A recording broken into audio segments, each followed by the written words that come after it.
¿Crees que el Imperio Romano nació solo de estrategias brillantes? Sin esos hombres anónimos, Roma no pasaría de una ciudad insignificante. Descubre lo que realmente sustentó a este gigante durante más de 1000 años. La grandeza del Imperio Romano no se levantó solo por el poder de sus emperadores. En medio de las guerras romanas y las disputas políticas, fueron los soldados quienes realmente mantuvieron a flote este vasto universo, enfrentando batallas sangrientas y sacrificios extremos. Muchos ignoran que la verdadera fuerza detrás de Roma venía de esos hombres que arriesgaban todo, a menudo sin el debido reconocimiento. Mientras algunos se deslumbran con palacios lujosos y conquistas territoriales, la realidad que pocos ven es la lucha diaria de esos legionarios que salían de sus aldeas sin garantía de regresar. El dolor de dejar a su familia y amigos para enfrentar un destino incierto era una constante en sus vidas. Y aquí es donde encontramos la clave para entender cómo el ejército moldeó la historia, observando la evolución de estos guerreros a lo largo de los siglos. Seguir paso a paso el origen, la formación y el legado de esos soldados revela lo que realmente mantuvo a Roma durante más de 1000 años. Esta travesía por la transformación del legionario, desde filas humildes hasta el surgimiento de una fuerza profesional, demuestra que ningún imperio se sostiene sin hombres dispuestos a todo. El nacimiento de Roma remonta a un tiempo en que la ciudad no era más que una comunidad itálica pobre, constantemente amenazada por conflictos tribales. Antes de tener una estructura militar organizada, sus guerreros se unían por lazos de sangre y lealtad a jefes de clanes. Estos líderes ganaban respeto al repartir los botines obtenidos de pueblos rivales, en un escenario donde la supervivencia dependía de la fuerza y la astucia. Sin uniformes estandarizados, las primeras tropas romanas estaban equipadas con lanzas, escudos rudimentarios y espadas de bronce. La protección era mínima, y cualquier fallo en el campo de batalla significaba una derrota que podía costar tierras, libertad y hasta la vida. No había formalidad en la estructura de mando, el liderazgo se forjaba en el calor del combate y el prestigio personal del jefe tribal. El sentido de comunidad era el principal elemento de cohesión, cada guerrero defendía a sus parientes y sus bienes. Esta característica de buscar protección colectiva, aunque de manera rudimentaria, acabaría siendo la base para la cohesión de las legiones que vendrían después. Los conflictos regionales se multiplicaban y aún en esos primeros tiempos, la semilla de la expansión ya estaba sembrada, pues Roma necesitaba constantemente imponerse para asegurar recursos. En ese periodo, la idea de ejército romano no existía formalmente. Los guerreros eran campesinos y artesanos que vivían bajo una monarquía que poco poder real controlaba. Aún así, la constante amenaza de otros pueblos itálicos obligaba a la ciudad a mejorar sus técnicas de combate. En este escenario, el instinto de supervivencia impulsó pequeños cambios tácticos que sentarían las bases para un ejército más estructurado en el futuro. La falta de un estándar de equipamiento y entrenamiento resultaba en soldados muy diferentes entre sí. Sin embargo, esta variedad reflejaba la riqueza o pobreza de los guerreros, ya que cada uno financiaba su arma o protección como podía. Lo que no cambiaba era la determinación de luchar por Roma, pues perder una batalla podría significar la devastación de sus hogares. Una curiosidad interesante es que, en estas primeras etapas, era común asociar la figura del guerrero romano con la del héroe que regresa victorioso, trayendo botines para la comunidad. Este regreso victorioso reforzaba lazos y alimentaba la reputación de Roma como un lugar de guerreros feroces. Sin embargo, esa fama era local, restringida a las regiones vecinas. Durante mucho tiempo, Roma siguió siendo una ciudad casi anónima, sin gran prestigio fuera de la península itálica. Pero la base de este ejército casero, forjado en luchas constantes, preparó el escenario para reformas que cambiarían completamente la forma de organizar y equipar a los defensores de la ciudad. Esto abrió camino a un salto decisivo en cómo la infantería romana se estructuraría a partir de entonces, revelando una nueva manera de reclutar y distribuir poder entre los ciudadanos.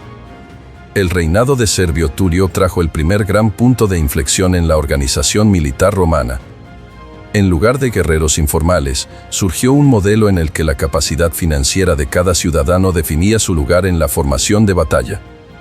Este cambio radical estructuró el ejército de tal manera que privilegiaba a los más ricos, que podían costear equipos caros y se posicionaban al frente de las batallas, mientras que los más pobres ocupaban funciones de apoyo. La reorganización basada en el censo permitió, por primera vez, que Roma tuviera una jerarquía clara dentro de sus legiones. Además, se introdujo el scutum, un escudo oval más sofisticado que ofrecía mayor protección en combates cerrados. Esta evolución nació de influencias griegas, ya que las falanges hoplitas inspiraron la creación de una línea de frente de combatientes fuertemente armados. Para los soldados más ricos, la adopción de armaduras pesadas y equipos de alto costo significaba estatus, pero también mayor responsabilidad en el campo de batalla. Para los menos afortunados, quedaban 2 soles de escaramuzadores, lanzando piedras o dardos para romper la formación enemiga. Estos últimos tenían acceso limitado a espadas de bronce y se posicionaban de manera estratégica en los bordes del combate. El impacto social de esta reforma fue inmenso. Dado que el servicio militar estaba relacionado con la propiedad, los hombres que poseían más tierras tenían no solo poder económico, sino también un lugar prominente en la guerra. Así, la defensa de Roma se convirtió literalmente en la defensa de los intereses de cada clase. Era un modelo funcional, pues movilizaba a gran parte de la población de manera proporcional a su capacidad de asumir costos. El sentido de pertenencia creció, aunque de forma desigual, ya que todos, desde el más pobre hasta el más rico, estaban involucrados de alguna manera en la defensa de la ciudad. La milicia de ciudadanos forjó lazos de responsabilidad colectiva. Si la ciudad caía, todos perdían. Este nivel de compromiso aumentó la disciplina y la cohesión en el campo de batalla, marcas registradas que acompañarían al ejército romano durante siglos. Otra curiosidad es que esta reorganización legislativa resultó en un nuevo sentido de identidad. Ya no eran solo clanes luchando por su supervivencia, ahora había un propósito mayor que unía a diferentes clases en torno a Roma. La gente comenzó a entender que la expansión territorial y la victoria en las guerras romanas podrían beneficiarlos, brindándoles prestigio y recompensas. Sin embargo, esta estructura basada en la riqueza no permanecería inquebrantable. A medida que la ciudad crecía, nuevos desafíos surgirían, requiriendo un enfoque diferente en el ámbito militar. Pronto, Roma enfrentaría pueblos cuya ferocidad obligaría a sus generales a revisar completamente el método de reclutar y organizar soldados, pavimentando el camino para el surgimiento del sistema manipular, aún más eficiente y letal. El período republicano vio a Roma expandir rápidamente sus fronteras y entrar en conflicto con vecinos poderosos, incluidos los samnitas, que resultaron ser adversarios feroces. Tras la humillante derrota en Sinas Forcas, en 321 a.C., la ciudad se dio cuenta de que la antigua estructura de combate ya no era suficiente para enfrentarse a enemigos que dominaban tácticas de emboscada y terrenos montañosos. La respuesta llegó con el sistema manipular, que dividía las legiones en astati, príncipes y triarii. Cada grupo tenía un papel específico en el campo de batalla, definido por la experiencia y la edad. Esta variedad permitía mayor flexibilidad. Los astati, más jóvenes, asumían el primer impacto, seguidos por los príncipes, veteranos equilibrados, mientras que los triarii, de élite con experiencia, se quedaban en la retaguardia para dar el golpe final o frenar el avance enemigo. La llegada del pilum trajo una ventaja estratégica. Esta lanza pesada de lanzamiento podía perforar escudos y desestabilizar formaciones enemigas antes del combate cuerpo a cuerpo. Junto con la espada gladius, corta y diseñada para estocadas letales, Roma empezó a dictar el ritmo de las batallas. El pilum también tenía la particularidad de doblarse al impactar en el objetivo, dificultando su uso por parte de los oponentes. La organización y disciplina fueron, sin duda, los mayores activos de esta reformulación. En lugar de una masa de soldados desalineados, la legión republicana era prácticamente una máquina coreografiada, entrenada para maniobrar con precisión y explotar los puntos débiles del enemigo. Cada soldado, ahora, entendía la importancia de mantener la formación, ya que la vida de su compañero y el éxito de la campaña dependían de ese compromiso colectivo. Este periodo también consolidó la idea de que la victoria en las guerras romanas no era solo el resultado de fuerza bruta, sino de una mentalidad de adaptación continua. Por ejemplo, Tras aprender de los samnitas, los romanos comenzaron a valorar más el terreno en la planificación de sus batallas. Su ejército se volvió apto para luchar en colinas, áreas pantanosas o donde fuera necesario.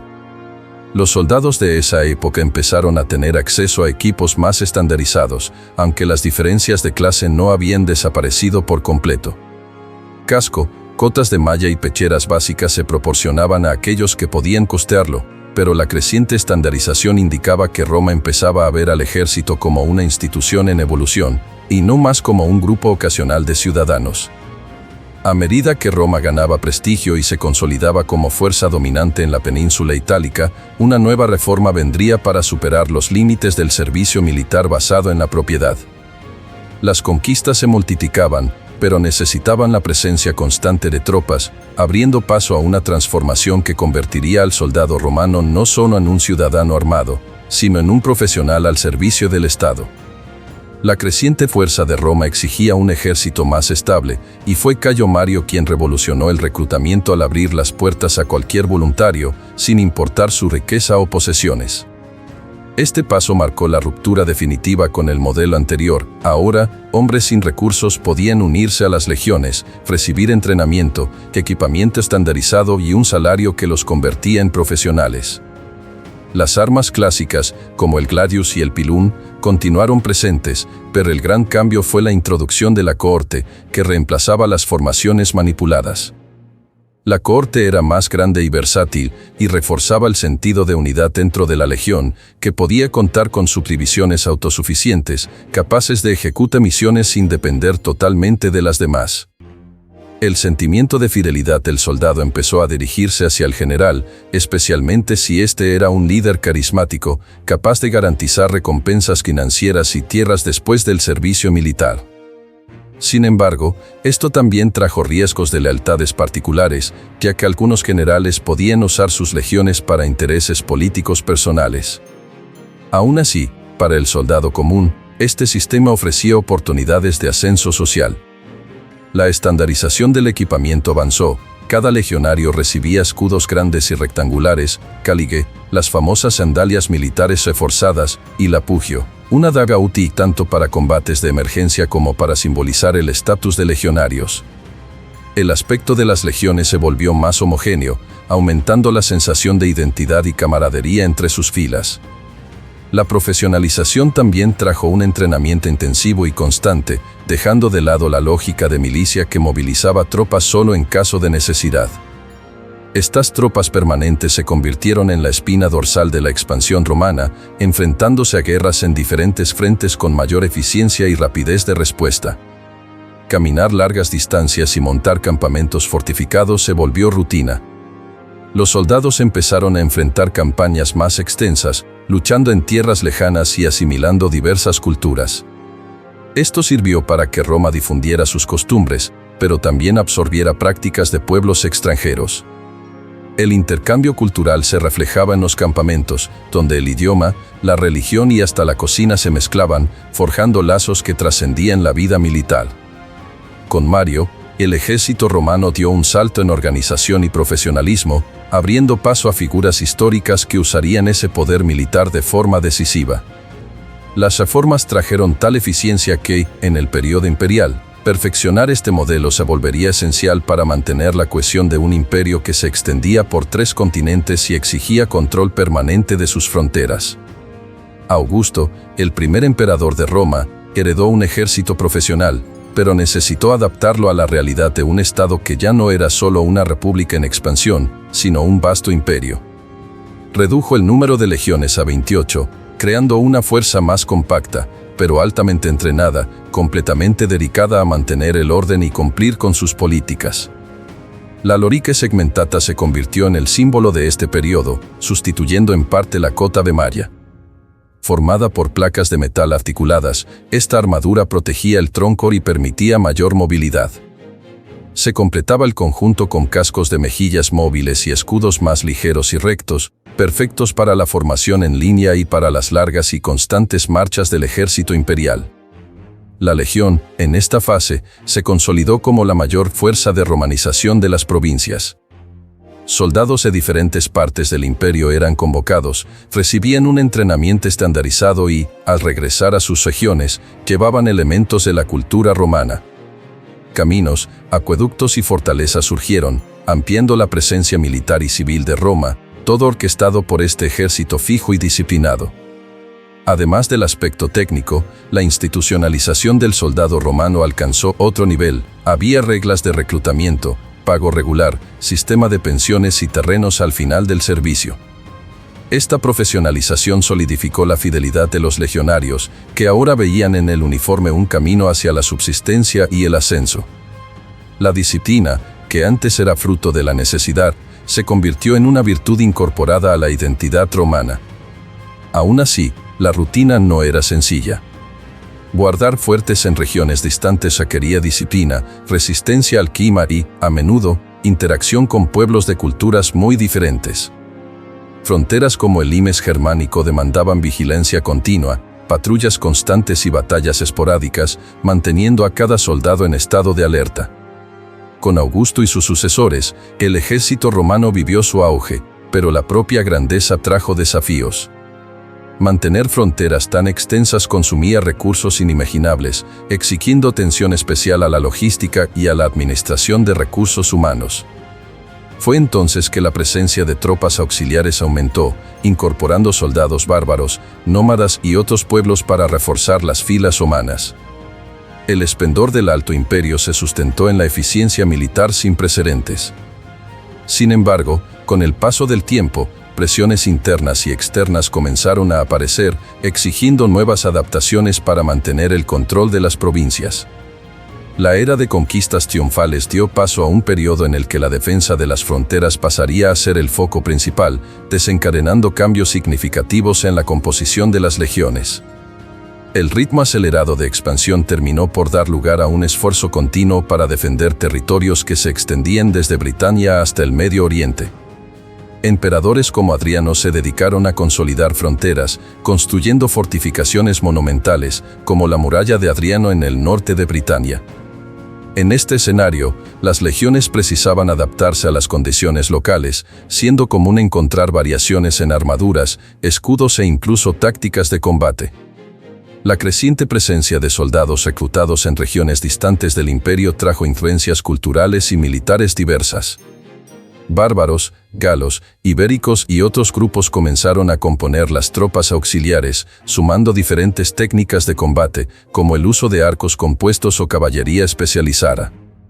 Esto enriqueció la experiencia de los romanos, pero también marcó el inicio de una transformación lenta en la identidad del soldado. Con la crisis del siglo III, la estructura logística de Roma comenzó a mostrar señales de colapso. Los recursos que antes eran abundantes empezaron a escasear y la dificultad para mantener el control sobre provincias tan distantes y diversificadas se tornaba evidente. Equipos sofisticados, como la lorica segmentata, empezaron a ser sustituidos por armaduras de escamas o de malla con mangas, más baratas y fáciles de fabricar y reparar. Las guerras romanas dejaron de ser meras campañas de expansión, se convirtieron en batallas defensivas y complejas, muchas veces libradas en múltiples frentes al mismo tiempo. El soldado romano, ahora, necesitaba lidiar con asedios prolongados y ataques sorpresas de pueblos antes considerados aliados. La espada, una espada más larga, ganó protagonismo en los combates, ya que ofrecía mayor alcance en los enfrentamientos con caballería enemiga. A pesar de las dificultades, la adaptación regional mantuvo vivo el espíritu de innovación entre las filas. La capacidad de incorporar armas y tácticas extranjeras fue una de las grandes razones por las cuales Roma resistió tanto tiempo a las embestidas de enemigos variados. Algunos historiadores señalan que sin esa flexibilidad, el imperio podría haberse derrumbado décadas antes. El uniforme pasó a variar mucho, dejando de ser completamente estandarizado. En climas más fríos, los legionarios usaban túnicas y calzado reforzado. En áreas desérticas, tejidos más ligeros y protectores contra el sol se volvieron esenciales. Este eclecticismo reforzó la noción de que ser soldado romano ya no era solo una etiqueta cultural, sino una función que unía a hombres de diferentes etnias en torno a una causa común. Con tantos desafíos simultáneos, algo más profundo estaba por suceder. La antigua idea del ejército como herramienta de expansión se dio lugar a un dispositivo de contención y defensa. Sería necesario un nuevo sistema de organización interna, capaz de lidiar con amenazas cada vez más intensas y frentes cada vez más lejanos, sin perder el control centralizado. La crisis del siglo III golpeó al ejército romano de lleno, revelando debilidades logísticas y administrativas que ya no podían ignorarse. Diocleciano vio que la estructura unificada de las legiones ya no era suficiente para proteger cada punto vulnerable de las inmensas fronteras de Roma.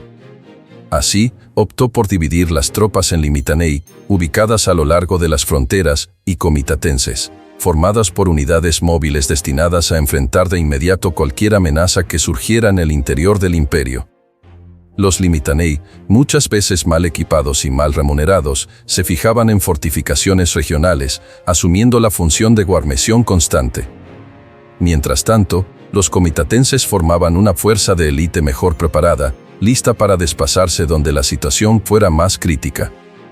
Esta distinción reforzó la idea de que la defensa de Roma debía pensarse en múltiples niveles de respuesta, un concepto revolucionario para la época. Para fidelizar a los soldados, Diocleciano implementó bonificaciones salariales y distribuyó tierras cerca de las zonas fronterizas. Sin embargo, la estandarización de uniformes y equipos casi desapareció, ya que cada región proveía lo que podía. El modelo anterior, en el que todas las legiones parecían un ejército unificado, dio paso a un mosaico de contingentes con diferentes armas y estilos visuales.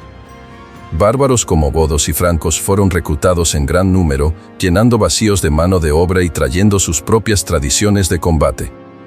Si bien esto diluía aún más la cultura romana en el ejército, también inyectaba dinamismo y sangre nueva a las filas, volviendo las unidades más adaptables. La presencia extranjera no era solo simbólica, muchos oficiales destacados eran ahora de origen bárbaro. El casco rex, con cresta en la parte superior y sin una protección de cuello elaborada, se volvió cada vez más común. Su manufactura simple combinaba bien con la urgencia de tener más soldados protegidos, aunque mínimamente, en campos de batalla impredecibles.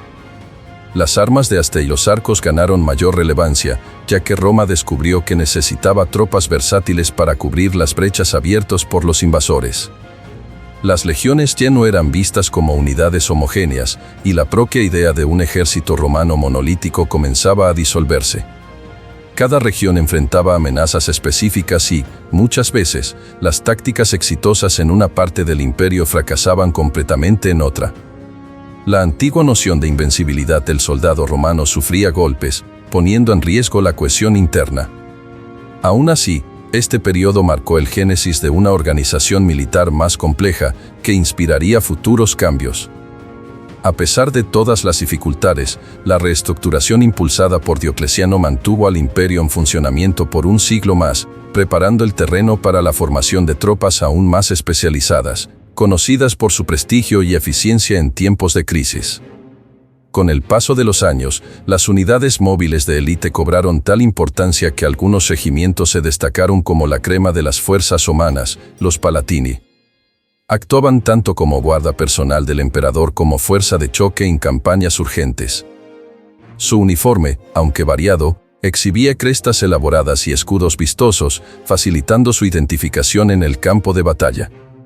Ser un palatino significaba tener acceso a privilegios que iban desde un salario superior hasta mejores armas y armaduras. Al mismo tiempo, las legiones tradicionales perdieron parte de su relevancia, ya que el número de soldados de élite y comitatenses creció para enfrentar las constantes emergencias en las fronteras. Este enfoque en la movilidad rápida hacía que la defensa fuera más puntual, aunque dejara ciertas regiones vulnerables. La distinción visual se volvió aún más clara, escudos coloridos, insignias detalladas y cascos personalizados reforzaban la moral y el sentido de grandeza de los palatini. El contraste con las tropas de frontera, muchas veces carentes de suministros básicos, era evidente. Esta disparidad contribuyó a tensiones internas y a la fragmentación de las fuerzas romanas, que ya no actuaban como un cuerpo uniforme. Mientras el occidente enfrentaba invasiones sucesivas de pueblos germánicos, el oriente se reorganizaba. El modelo militar bizantino, heredero directo de Roma, empezaba a consolidarse, manteniendo ciertos elementos romanos, pero adaptándose a realidades culturales y geopolíticas muy diferentes. La línea que separaba al ejército romano del bizantino se volvía cada vez más difusa a medida que el occidente se debilitaba. La caída del Imperio Romano de Occidente, en 476 después de Cristo, simbolizó el fin de una era. Sin embargo, muchas costumbres y tradiciones militares de Roma continuaron vivos en el Oriente, perpetuando el legado romano durante casi 1000 años más. En parte, esto se debió a la herencia táctica y a la flexibilidad para incorporar nuevos armamentos y organizaciones, aprendida a lo largo de los siglos. La última fase del ejército occidental, aunque fragmentada, aún conservaba el espíritu combativo que hizo de Roma un imperio formidable. Los Palatini representaban el apogeo de esta historia de evolución militar, llevando consigo vestigios de las antiguas legiones y abriendo camino a las innovaciones que el ejército bizantino refinaría. Así, la narrativa del soldado romano cierra su capítulo occidental, pero no sin dejar una influencia permanente en el arte de la guerra, en la cultura europea y en la memoria colectiva de los pueblos que un día enfrentaron o sirvieron a los estandartes del águila romana.